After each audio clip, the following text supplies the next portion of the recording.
This episode is sponsored by BetterHelp.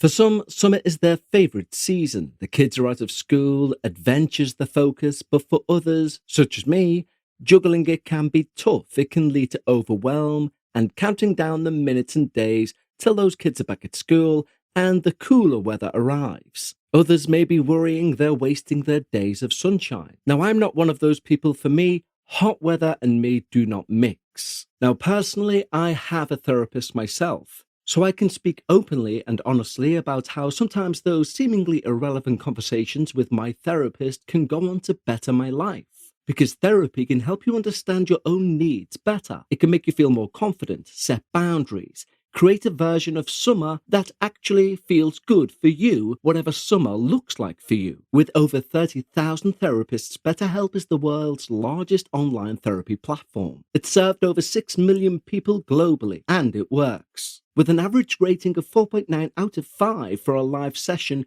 based on over 1.7 million client reviews. You don't have to say yes to everything this summer. Find support in therapy. Sign up and get 10% off at betterhelp.com. That's betterhelp.com.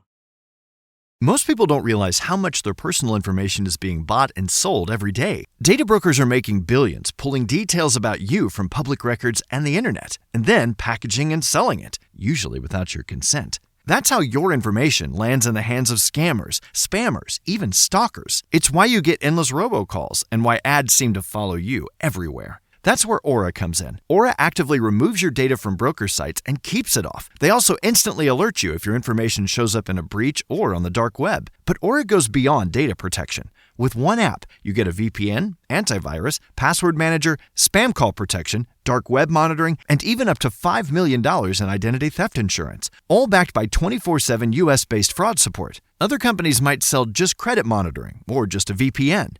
Aura gives you all of it, together, at the same price competitors charge for just one service. Start your free trial today at aura.com/remove. Protect yourself now at aura.com/remove.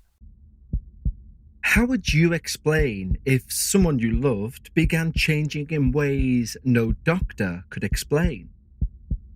What would you do if it appeared a neighbour's hatred seemed to follow your family into the night? How would you react if a sound outside your home only ever woke one person at a time? And how would you protect your family if you believed something unseen had been sent against them? As always on the Dark Paranormal, we cannot guarantee you answers to those questions. In fact, we want you, the listener, to make up your own mind as you listen to episode 8 of season 24 of the Dark Paranormal.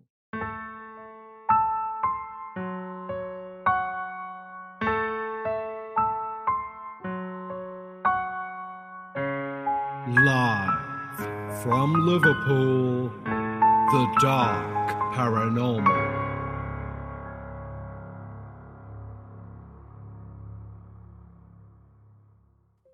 Hello everyone, and welcome back to episode 8 of season 24 of the Dark Paranormal.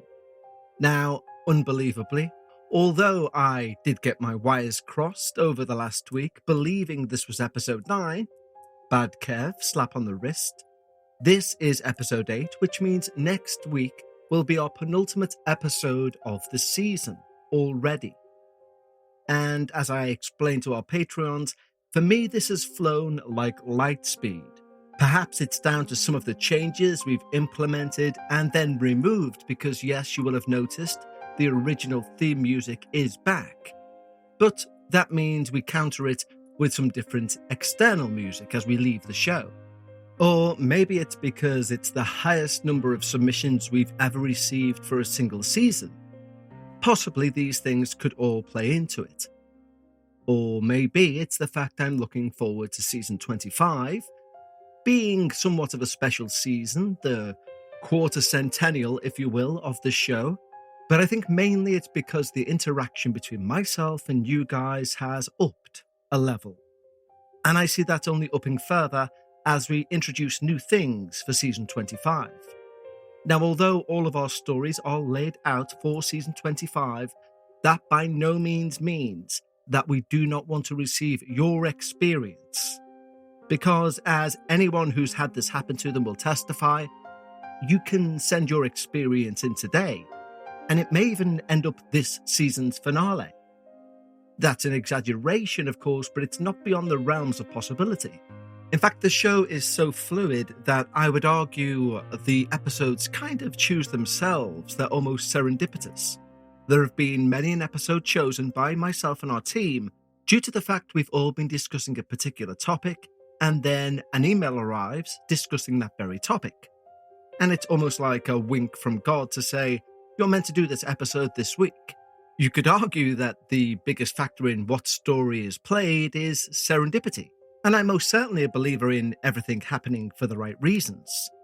But if you wish to submit your experience, and please do, because as I explained recently, I believe what we're doing here is something much more important than I believed we were doing.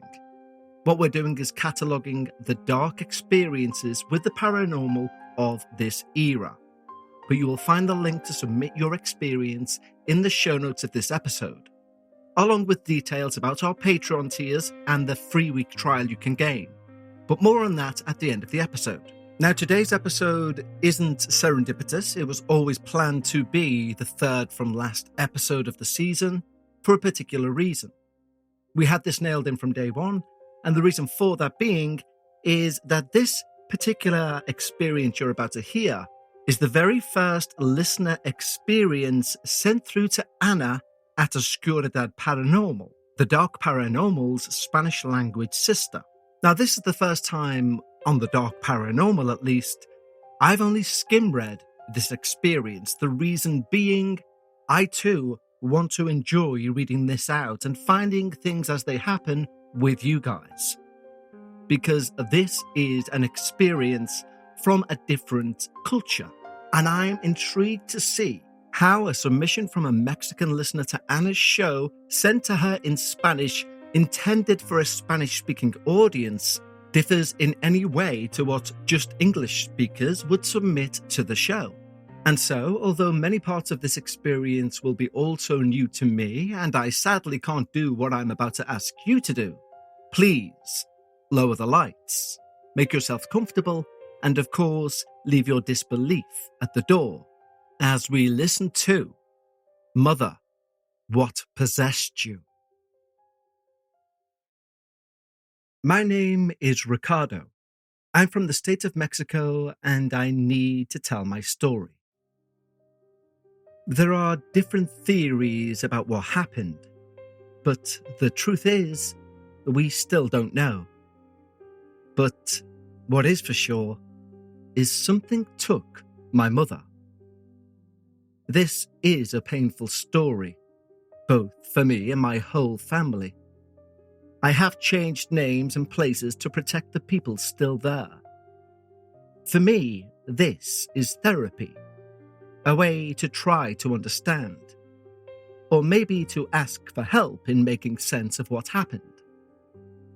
Because even now, I find myself still asking, especially on the dark nights, when something pulls me awake in the small hours, and I lay there in silence, not quite sure what woke me up, and not quite sure I want to know. I'm 40 years of age now, but this all began when I was a teenager. We lived in a small town surrounded by forests, mountains, and enormous rocky cliffs. Quiet. The kind of place where everyone knows everyone by name and by face. My father worked long, irregular hours at a hotel, and therefore he was rarely home. My mother stayed home to raise 4 boys, all of us restless, all of us a handful. The youngest was unplanned, a surprise neither of my parents had expected.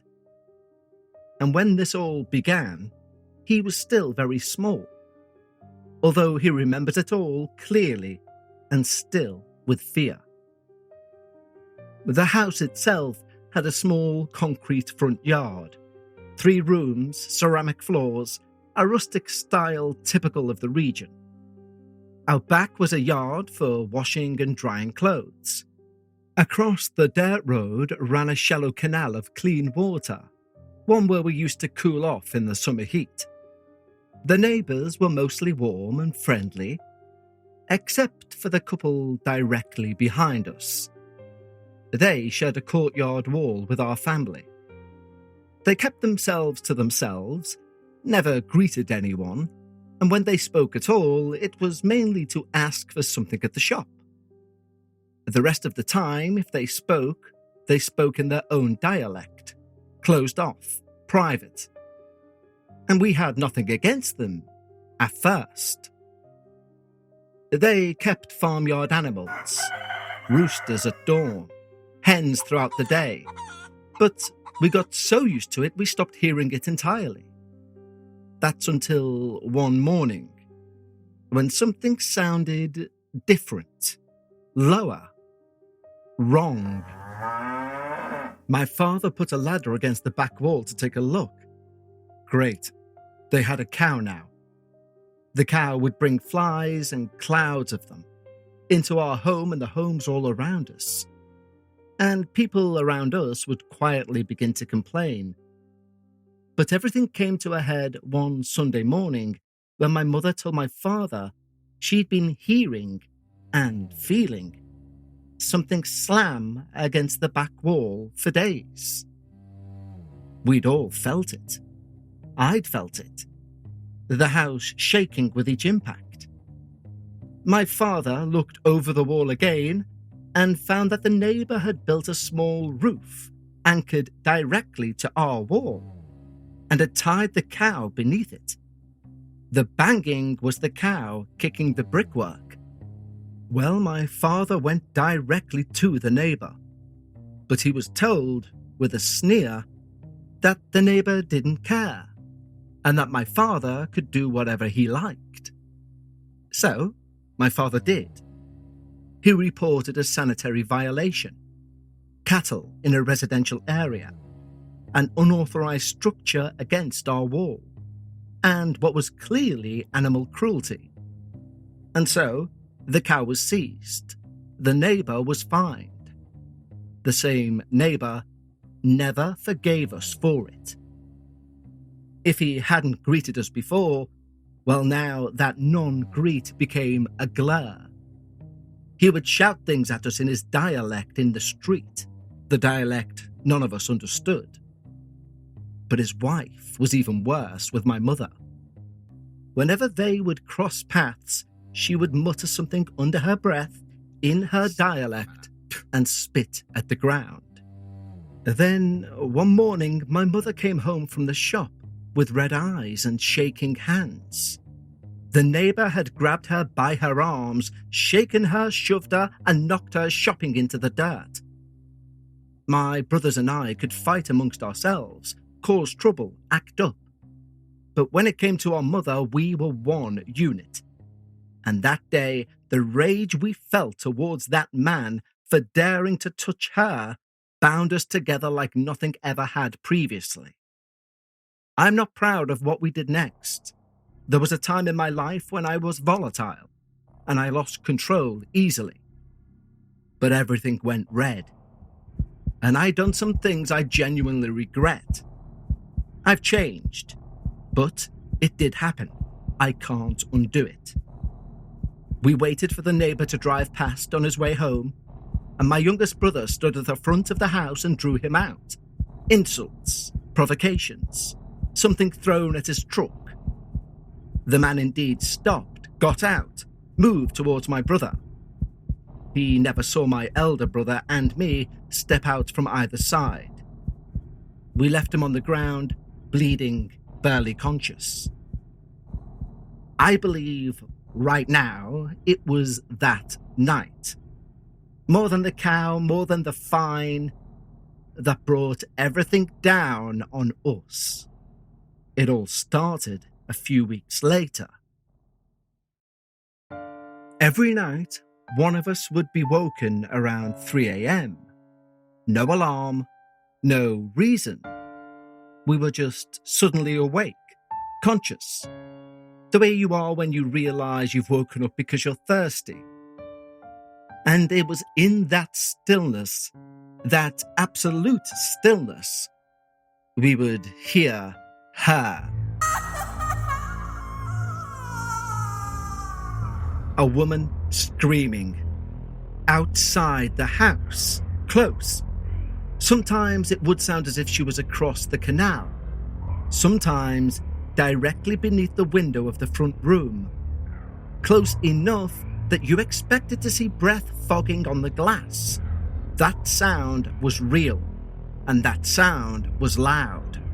Although, as definitely loud and definitely real as it was, it only ever reached one person. That one person who happened to be awake. No matter how long this screaming would go on, everyone else in that house would sleep undisturbed. In the morning, whoever had heard it would mention it at breakfast, and the others would just nod slowly, because we'd all been through it. You'd wake, you'd hear it for a few minutes, this raw, desolate sound, not quite grief, not quite terror, something between the two. And then sleep would drag you back under, like someone had pulled a switch. Even though you were trembling, even though part of you was desperate to move, to call out, to do anything. I want to describe what it was actually like, because I don't think I've ever done it justice when I've told this story out loud. My older brother, Matteo, was the first of us to talk really about it in detail. He said the first time it happened, he lay completely still, convinced that if he moved, whatever was outside would know he was awake. The screaming had a quality he couldn't quite explain. It didn't echo the way sound normally would in an open street. It seemed to stop at the walls, as if the scream, albeit from outside, was only ever meant for the room he was in. He said what terrified him the most wasn't necessarily the scream itself, but the silence between each scream. Because within that silence, he was convinced something was listening back. My other brother, the one just below me, said his experience was different. He told me the screaming never sounded like distress, or not only distress.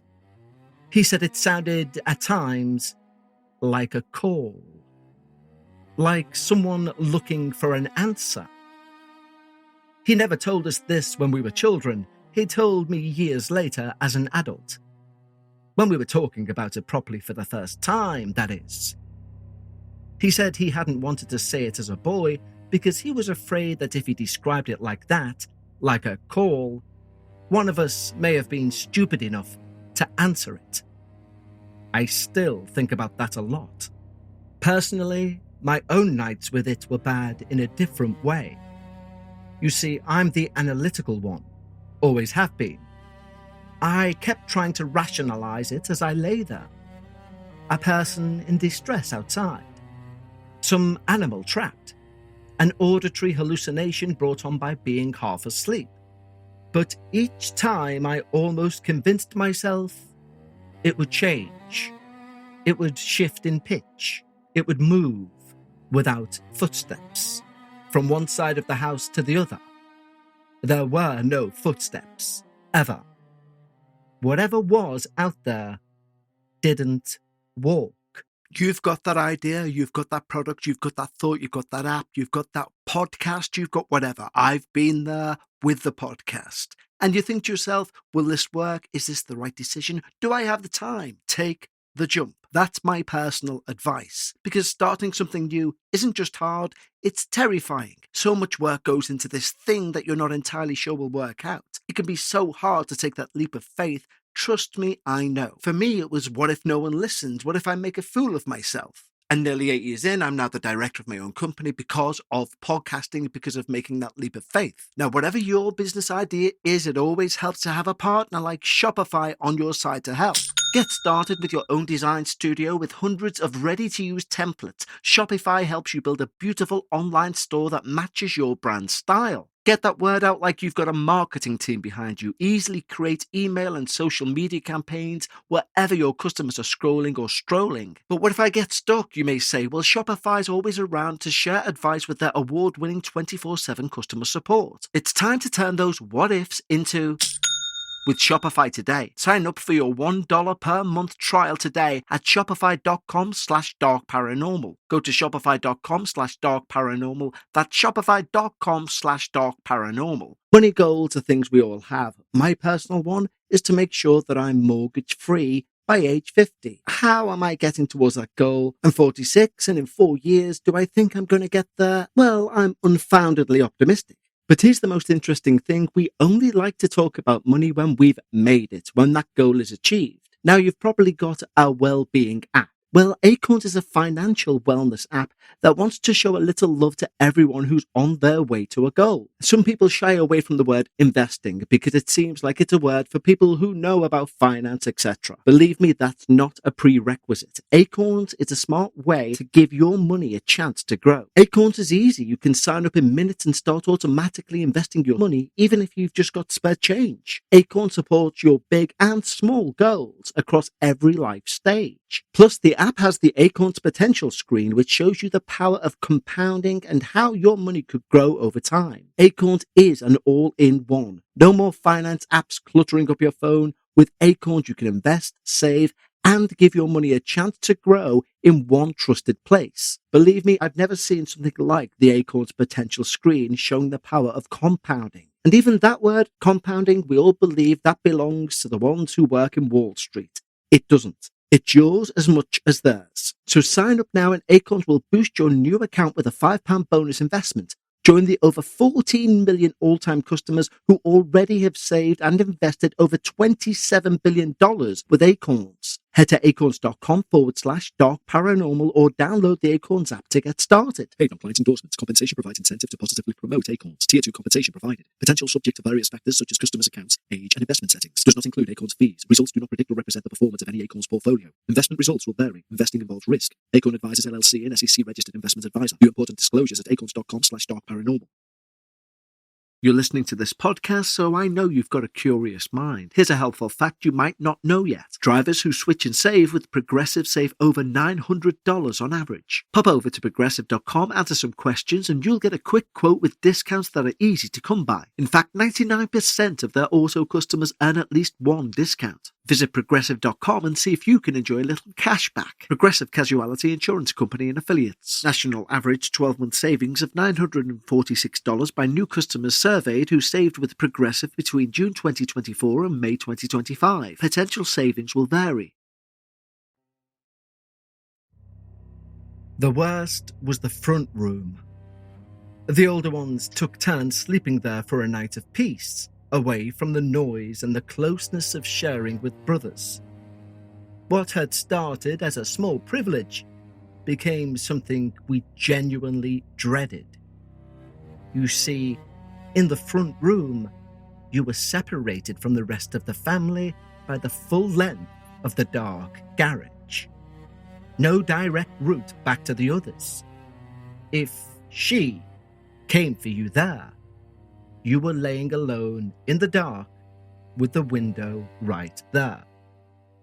And whatever it was that was outside, it was close enough that on some nights I was convinced I could hear something beneath the screaming, a kind of low, steady breath, patient, as if whatever it was had all the time it needed. My youngest brother, of course, had his turn in that room too. On those nights, he didn't lie still and wait for it to end. He screamed back. Not at it, just in pure, unadulterated terror. We'd find him in the morning, pale and rigid, eyes already open when we came in, as though he hadn't dared close them after the scream came. He told me once, much, much later, that on the worst night he saw, or thought he saw, a shadow move slowly outside the curtain. Not cast by a light, not moving how a person would, just a presence, moving across the window from one edge to the other, unhurried, and then nothing. He was only 9 years old. This went on for months, all of us gradually hollowing out from a broken sleep and the specific dread of not knowing whose turn it would be. We stopped discussing it after a while. There was nothing more to say, nothing more useful to say, when it finally stopped, and we all began to breathe again. We truly shouldn't have, because whatever had been circling the outside of that house found a way in. One evening, my mother went into her bedroom after dinner and was stopped in her tracks by a smell. Something rotten, like meat left out too long in the heat. She checked under the bed, through her wardrobe, along the soles of every shoe. She checked every corner. Nothing. Giving up, she went to sleep with it, and she woke the next morning to find the smell completely gone, and that whole day was clean and normal. And that night, it came back. She called my brothers and me to check, and we all smelled it immediately. All of us, no hesitation. I promise you, this was like an animal had been dead in that room for maybe a week. Not just unpleasant, the kind of smell that sits at the back of your throat and doesn't leave. Heavy, thick, something you could taste as much as you could smell. My father spent the following day tearing that house apart. He checked the drains, the wiring, the cavity in the ceiling, every corner of the room. There was nothing there. And it was always exactly the same. Every night at 10 o'clock, this hideous smell would arrive. Every morning at 6, it would be gone. Not fade, gone, immediately. Even in the hottest part of the day, when anything rotting should have been at its most unbearable, the room was perfectly clean and odorless. This gut-wrenching smell only seemed to exist in the dark, and only in my mother's bedroom. Only on that clock, with a precision that felt, even to my teenage brain, deeply unnatural. A machine couldn't have been more consistent. My mother stopped sleeping in her bedroom. She moved herself to the sofa. We offered her our beds, all of us at different times, and she refused every time. She didn't want to take our rest from us. That was her. Even as things got worse, always thinking about everyone else first. But then came the bruising. My mother's skin had always marked easily, but she began waking with bruises she had absolutely no memory of earning, in places that made no physical sense. On her neck, her chest, behind her ears, even the back of her neck. All of them were the same. Oval, large, deep red fading to purple. It was as if something with a wide open mouth had pressed against her skin and drawn it in. Genuinely, looking back, I think what scared me more was not necessarily the bruises themselves. It was the fact they weren't random. They were consistent. Always the same shape, always the same locations. As though whatever was leaving those marks knew exactly where it wanted to feed. My father, God bless him, looked for, or should I say, wished for, a rational explanation. So he took her to every doctor, every specialist he could reach. But the answer never changed. It was down to her diabetes. She had been diagnosed years before, but she'd always been meticulous. No sugar, no bread, no fizzy drinks, nor pasta, nor rice. She monitored herself carefully, in ways that put the rest of us to shame. One doctor practically accused her of lying, telling her bluntly that if she didn't take care of herself, she would develop gangrene and lose a limb. Now, my mother would stand up for herself if she knew she was in the right in a very strong way. And given how meticulous she was with checking on her diabetes, we expected her to full-on have an argument with this doctor. But my mother said nothing. She just looked at him with an expression I still carry with me. Not hurt, not angry, not accused. Exhausted. The exhaustion of someone who knows the truth and understands that no one in this room is going to believe it if she spoke it. We all travelled back from that particular visit, once again in total silence, and once again with nothing. The smell continued, the marks continued, and my mother began to disappear. She stopped cooking. She stopped leaving the armchair that had quietly become her permanent bed. Her skin turned grey and paper-thin. Any knock would leave a bruise that would take weeks to fade. Any accidental cut would refuse to close. From a strong, independent woman, capable, sometimes fiercely capable, the kind of mother who would hold everything together through sheer force of will, she became something of a very old person, hollowed out, at 45 years old. When I looked at her in those last months, I kept searching for her behind her own eyes. Sometimes I thought I found something, but mostly I didn't. One day, she lay down in the armchair and she didn't wake up. My oldest brother found her. That night, the four of us went into her bedroom, looking through her things, smelling her clothes, to lie in her bed the way you do when you're trying to hold on to someone who's already gone. It was past 11 o'clock. The room was completely clean. No trace of that smell, not even the shadow of it. We all looked at each other, but no one spoke. After she died, it never came back. Not once, on any night, in any season. My two younger brothers still live in that house. The youngest paid the highest price of all, higher than even my mother in some ways, because he is still paying it. He isn't well.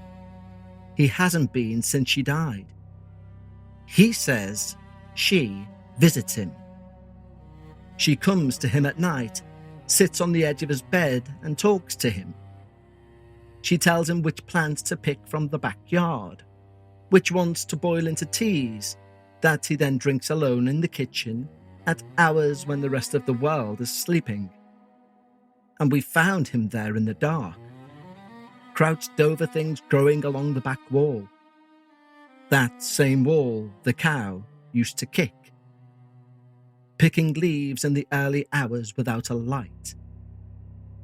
We've had to have him admitted to care more than once. Each time he comes back quieter than before. Both I and my older brother look over him as best we can, and we visit when we're able. We don't sleep there if we have a choice, but when I do stay over, I lie awake in the dark and I listen. What for exactly, I'm unsure. The garage is still there, back in silent at the end of the yard. The front room is still there, the the back wall is still there. The couple behind us are gone. They were never seen again after my mother died. No word, no warning, they were simply gone, as if they'd finished what they came to do. Now, I am a complete skeptic by nature. I'm an engineer. I need science, evidence, things that can be measured, tested, and repeated. But the 4 people I've told this story to in full have all said the same thing, each independently, without hesitation. That thing is that my mother was cursed. That the woman next door sent something into that house. Something patient. Something that knew how to wait. Something that knew how to get in eventually. Something that would study. Something that once in would feed on her slowly, taking a little more each night until there was nothing left to take. I don't know. I genuinely still don't know. And if I'm honest, if I'm totally honest, I don't know if I want to know. But something was unmistakably in that house. Something that ran on a clock only it could read. Something that left the marks in the shape of a mouth. And that stopped completely, permanently, the night my mother died. Make of that what you will, Ricardo. Well, Ricardo, thank you so much for being the first submitter to Osuridad Paranormal, and thank you to Anna for sending the transcribed file over. Now, we've spoke on this show many a time about the power of belief, and I am a big believer in the power of both magic and curses, but not in the way you may think, not in the Disneyfied way, as in alakazam, something appears.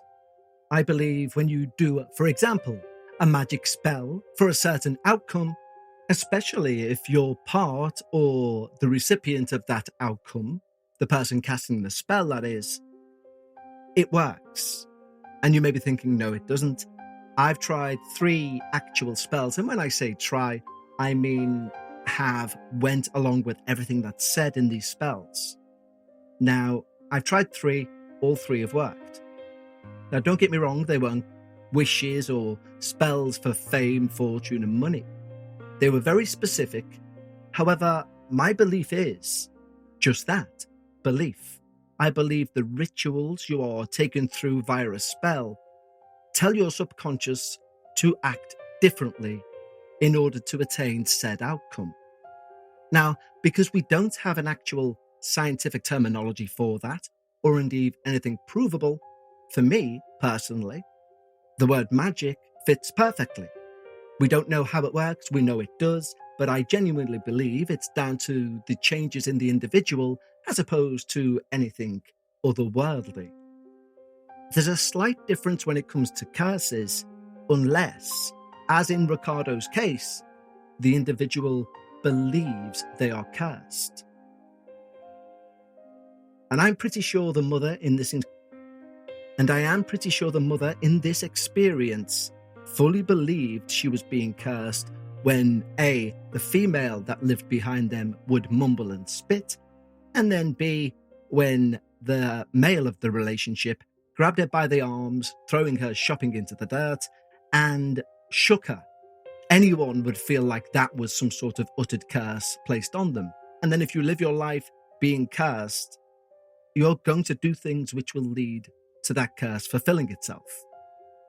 But I am not ruling out otherworldly behaviours having an influence, i.e., the mother's curse is nothing to do with a scream heard by her children. And the one that really got me was the bruises. And it was more the description of the bruises. Because if anyone's been fortunate enough to see a film named The Rite with Anthony Hopkins, it's a film based on the Vatican's chief exorcist, or former chief exorcist, Father Gabriel Amorth. But there is a specific scene that was taken direct from his notes. notes, where a young woman says to a priest, Anthony Hopkins, that her daughter is possessed, or she believes she's possessed.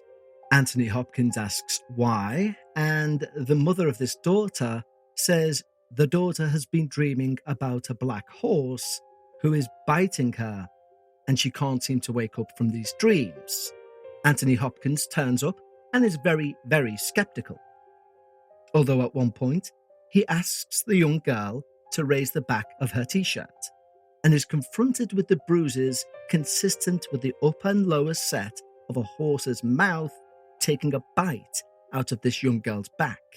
Now, I use the term validity quite a lot, as in something I think I've heard within a tale or experience, which for me adds validity.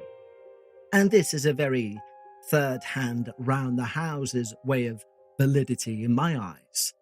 Because the fact that Ricardo describes these bite marks as being consistent in shape, in placement, and the fact that in the film The Rite, albeit semi-fictionalized in order to add another character and make an actual film, the section featuring the bites from a horse are from Gabriel Amorth's own exorcism notes, and they seem to tie in strangely well with the description from Ricardo. Now, it should go without saying, on behalf of our listeners and myself, Ricardo, absolute condolences for losing your mother at such an early age. I know what that's like. It's a strange feeling to outlive your mother, as I have, and I've only just turned 47. And though I will never say to anyone with grief, I know what you're going through, because it's such an individual process, I do have a slight inkling. And believe me, Ricardo, as you well know, you're in your 40s yourself now. You don't ever get through grief. You learn to walk with it as you age. And it evolves with you. The grief that you walk with many decades later will turn into something which is a happy thing to be walking with, as bizarre as that sounds.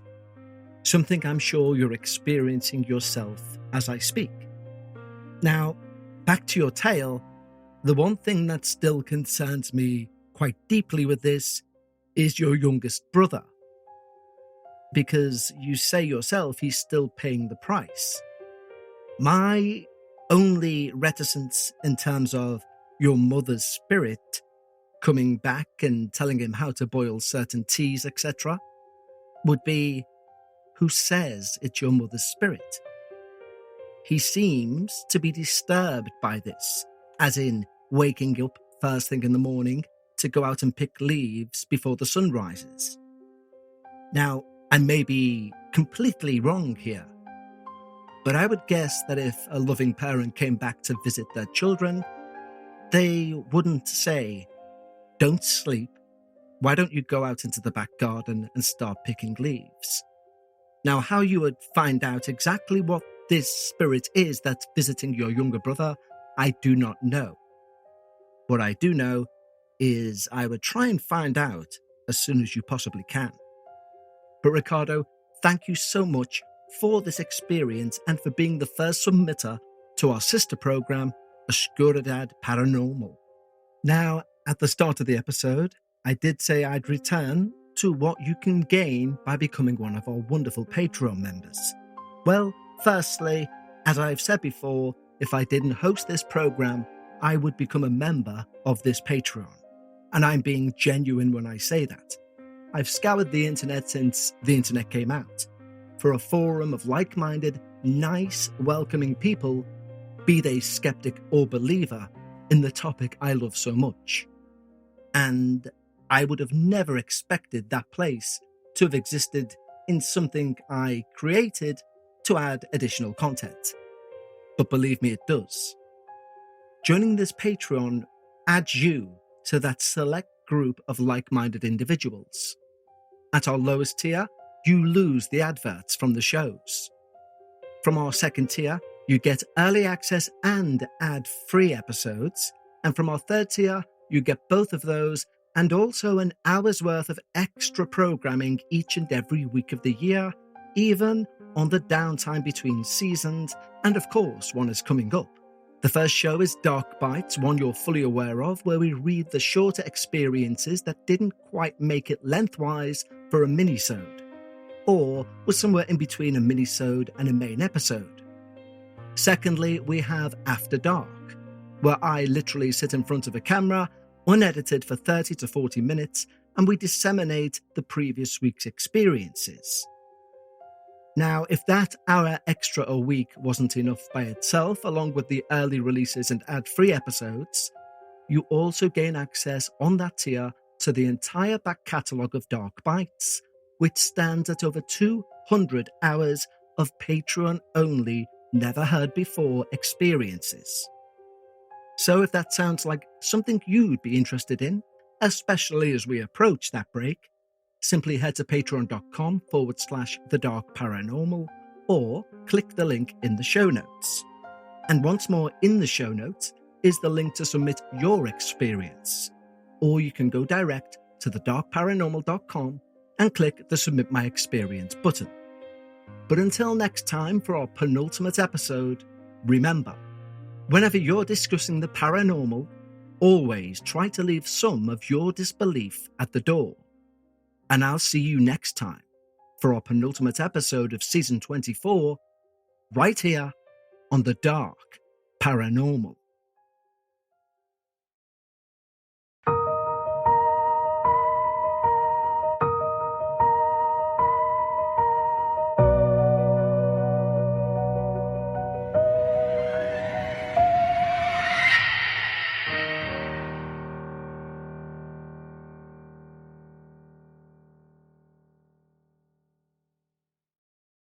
Most people don't realize how much their personal information is being bought and sold every day. Data brokers are making billions, pulling details about you from public records and the internet, and then packaging and selling it, usually without your consent. That's how your information lands in the hands of scammers, spammers, even stalkers. It's why you get endless robocalls and why ads seem to follow you everywhere. That's where Aura comes in. Aura actively removes your data from broker sites and keeps it off. They also instantly alert you if your information shows up in a breach or on the dark web. But Aura goes beyond data protection. With one app, you get a VPN, antivirus, password manager, spam call protection, dark web monitoring, and even up to $5 million in identity theft insurance, all backed by 24/7 US-based fraud support. Other companies might sell just credit monitoring or just a VPN.